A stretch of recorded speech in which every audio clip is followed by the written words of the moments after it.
Hey again, friends. I am excited to continue to unfold this journey with you and to keep exploring different ways to experience bowspring in the body. And what I'm finding is I'm not as eager right away to teach you sequences. I'm not as eager to teach you poses. I want to teach you the bowspring template. And once you understand the template, you take it everywhere. You can take it with you when you're in a car, when you're driving, when you're even thinking about how you want to approach a conversation, right? How to call someone when you're not really sure, don't know how it's going to go and you're a little bit nervous about speaking to someone. You can take bowspring alignment with you, and I highly encourage you do, everywhere you go. It's really shifting into a way that you carry yourself through life. And yes, there are definitely sequences that you can practice and ways that you can apply and tone and create a whole 20-minute, 30-minute, hour-long experience with this, and that will propel you forward leaps and bounds when you're really committed to moving for an hour dedicated to this alignment.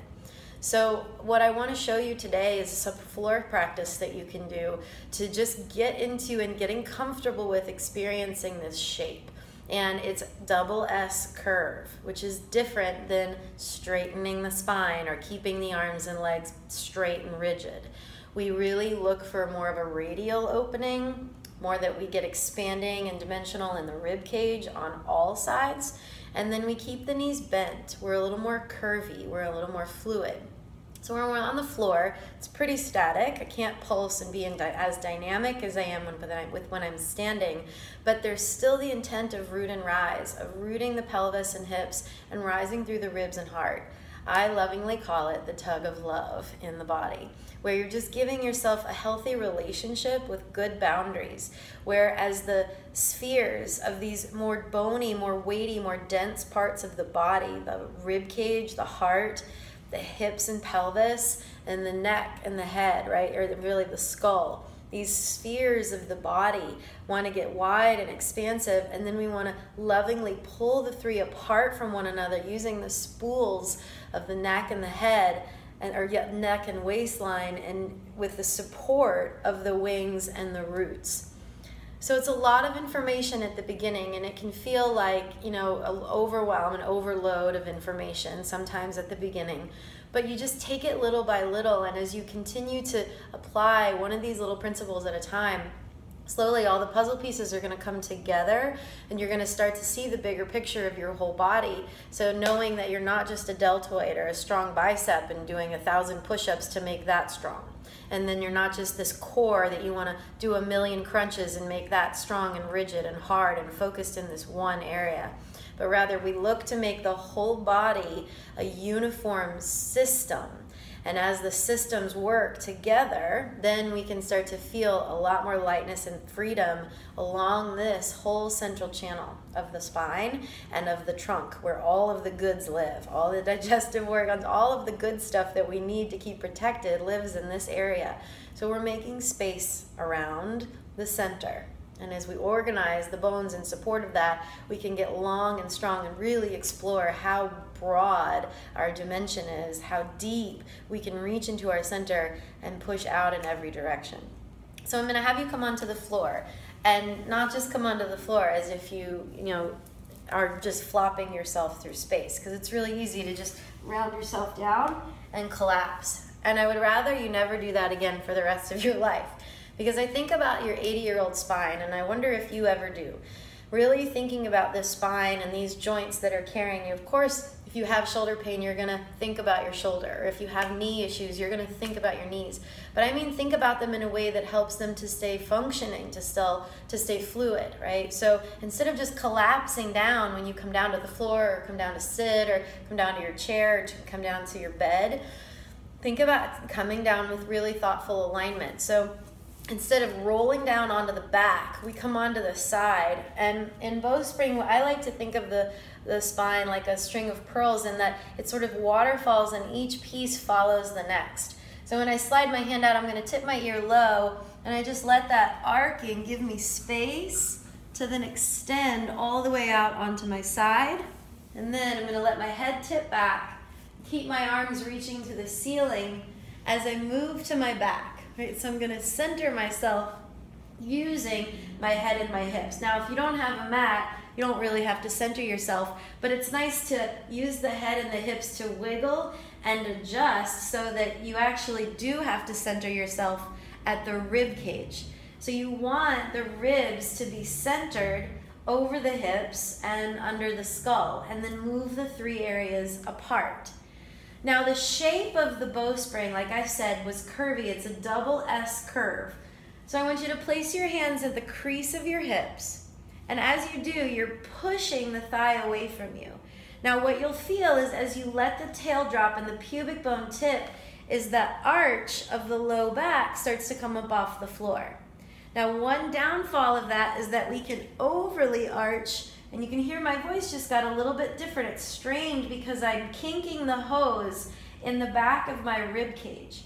So bring the arms back up to the ceiling again. Use the head into the floor to wiggle the bottom of your rib cage away from your hips. And wiggle meaning it doesn't just, it's not like a one-time thing where you move it and you're done. It can constantly wiggle and adjust out of the pelvis a little bit more. And then the groins deepen and root downward towards the floor to give you a nice long belly. The ribs move away from the hips, and that gives you a nice long spine and connection from the pelvis through the crown of the head. Now you're going to keep your left foot on the floor and lift your right leg up into the air for a second. And you're going to interlace around the back of that leg, and you want to keep your foot ankle flexed but toes relaxed. So the tendency is that we lift the toes and spread them really, really wide. So I want you to even point through the ankle and feel how the toes can gently curl and then flex, keeping the toes curled, the front of your ankle. Now with your hands interlaced around your hamstrings, this can be actually pretty tricky for some people because it could have either rounded your back, making that happen, or rounded your upper back, or flattened your lower back, or a combination of both because, well, as above, so below. When we tuck the tail, the tendency is that we lose the curve in the neck as well. So place the foot back down again. I'll try the second one just to feel the transition.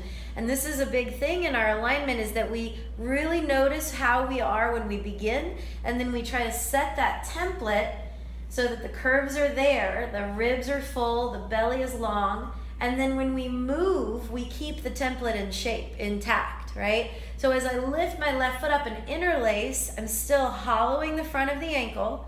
So one way to do that is point through the foot, and really when you do that, you want to get long and long and long through the inseam, and then flex the ankle without flaring your toes, right? So you want the toes to still be a little bit curled, so that way the arch of my foot is nice and integrated.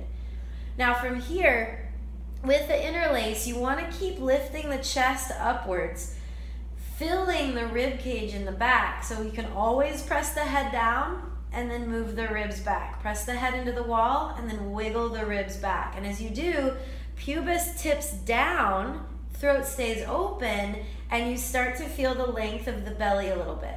Now with your hands interlacing, I want you to feel the skinny jean effect that I talk about by pushing the knee forward and letting that, as you pull the hands backwards, letting that give you more of a deep integration in your groin. So think about your groins coming from the outer hip bone all the way down and in towards your pubic bone, and you can even follow it around to your sit bones. So think about that whole line of your groin moving back and into the sit bones.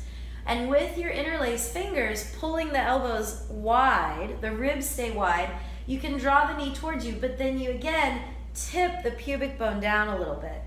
Keeping that sense of tension or tone or skinny jean thing, feeling up the legs, you want to push the foot through mud to have a little of an extension in the back of your leg, and then drag the heel down as you rebend to 90 degree.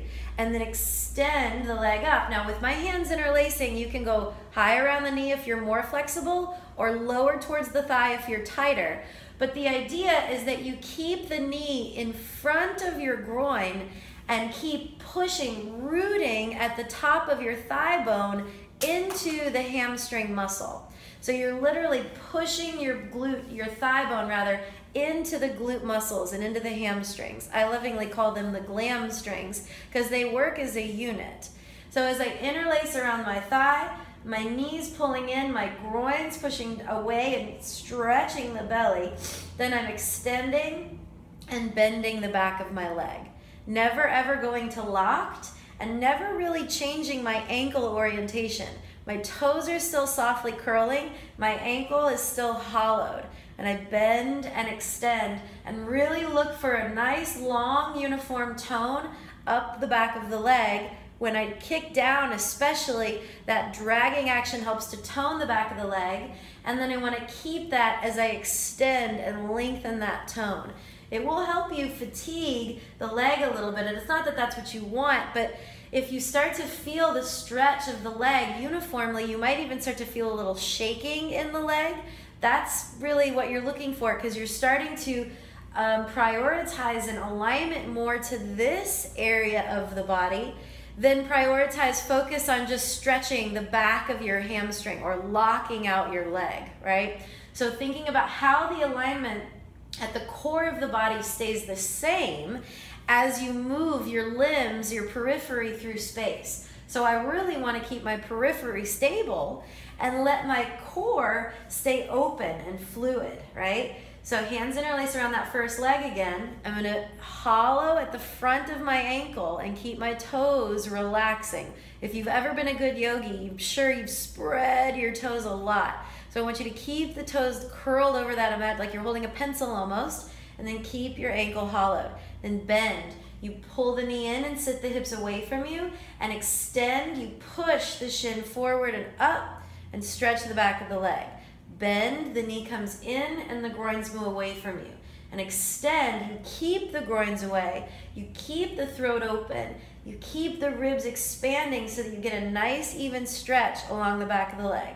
A couple of those with that skinny jean effect, holding the curves in your spine, is a really nice way to start to stretch your hamstrings safely without pulling the spine to a flattened position. Now, a nice way to release that after you've worked hard is to get a little movement around the center of the spine. So drag that left foot into the air and cross it over your right knee. And with your arms pushing to the ceiling, I want you to press the head down, ribs full, and then just barely hover your hips. You're swinging the butt out from underneath you to the left so that your knees can twist over to the right. Now I shimmied my hips over first to the left because I want to keep my butt moving behind me. That allows that forward tip for the sacrum to move into my body. Then the belly lengthens as I spiral my ribs around, keeping the back of my heart full. So even holding elbows here or stretching one arm overhead, but not all the way to the floor, keeping V vector a little bit more up. And then as the knee hugs in, using my opposite hand, I can swing the hips back behind me and stretch. My left knee is across my body, and I'm going to stretch my left arm away in the other direction. So as you can see my body more full in this space, I'm keeping this arm moving away and this hip moving in opposition as I send the butt back and lift the ribs up. So there's a nice long stretch on this whole left side body from the deep left groin and pubic bone all the way up to my left pinky finger. And then if you know seed hands, open and close seed hands a couple of times. So every time you open and then peel one finger in at a time, you're really toning up the arm and letting the belly stretch a little bit more as the ribs twist left and the hips right. Keep the breath going as you inhale back to center.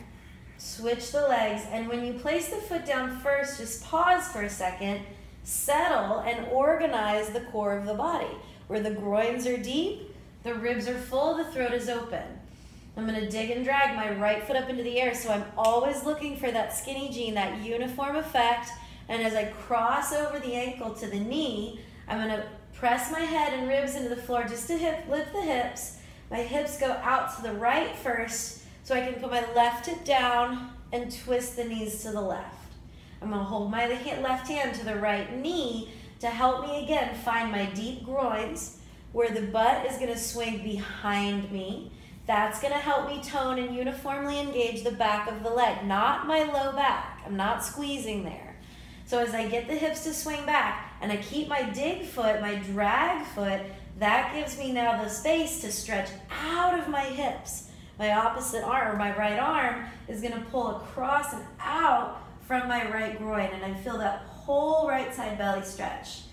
I like to pull this lifted knee into my body, because as I do that, I can swing the butt back a little bit more and let the extended side waist from my right rib, right hip, all the way to my right pinky finger as I open and close my seed hand. That just gives me a nice and long tone through the belly wall. Come back up to center, uncross the foot, and then for a moment, just feeling that dig drag into the feet, the tip of the pubis, the ribs full and wiggling away from the hips, and my arms sustaining a nice, strong, and long tone from the belly up to the fingers to seed hands. And then I'm gonna hover my feet up off the floor and just start bicycling. As I bicycle, I'm dig dragging, dig dragging, dig dragging the whole time, and my arms are reaching in opposite directions, keeping my belly tone and keeping my ribs full. I let my neck and my waistline get really long and strong, and it might even feel good to press the head into the floor, lift the ribs, and just stretch the belly as the ribs fill up and lift, and keep bicycling. And then I stretch along the way, keep the ribs full as they lower down. Hold the knees. In freedom pose, we keep the knees wide apart, so we really keep the groins deep, and then reintegrate the thighs, pushing the thigh bone into the back of the leg. So really pulling the knees in towards the body helps you to work that integration of your thigh bones, rooting into the hips. Knees in, feet to the floor, and then just help the glutes out a little bit. Literally mold your butt muscles. So you start low at the hamstrings and pull the flesh up and around your sacrum so that when you come into a little bit of an assimilation, keep the ribs full. There's still this nice arc in the low back, but a fullness in the ribs and an arc in the neck as I then just rest my arms and legs a little bit out away from the body so that I can still take up my space on the inside, take up space inside the core of the ribs. And I close my eyes, but I never let my chest fully collapse into that feeling of just corpse, of dead man's pose where everything just unplugs. Instead, I keep expanding my ribs and my breath out in every direction, and I let the limbs and everything else organize like an orbit around that strong radiant center. And I enjoy the stillness for a few moments as I let the thinking go and just feel into the natural curvy nature of your spine and how the ribs just continue to expand and push out as your breath explores a more full terrain within your heart, within your hips. And that expansion from the inside out gives you a lightness so that you can release the load from your shoulders and your neck. And then when you're ready to come up, taking your time, it's easy to just pull the head off the floor, but I want you to take slow movements again so that we honor what we've done here and take it with us as we begin to move into the rest of our day. So you can slide your left foot in, keeping the groin deep, pubis heavy. Stretch the belly long and shimmy the hips to the left as you then roll onto your right side, but keep your throat open, keep your belly long. The left hand presses into the floor and go slow here. As you push the ribs up, you can extend the top leg out a little bit. The head is the last thing to come up. And then you can come back around and sit in any position that's comfortable for you to take the time to find your breath again. And then before you move into the rest of your day, you say thank you. You offer gratitude for the body. We always offer namaste as an offering of the highest in me to the highest in you. And it comes from a long line of respect, a lineage of honoring this inner exploration, which is unique to every person. So let your own yoga evolve and unfold as you learn to have an experience with yourself from the inside out and move from that place so that you're an integrated being. Take your time, be sweet with yourself as you explore these new experiences in the body, but come back with questions, come back with experiences, and let me know if you want something specific or if we can go a little bit deeper into something else. I'm so grateful to have you along this ride with me. I'll talk to you soon. Have a good one. Namaste.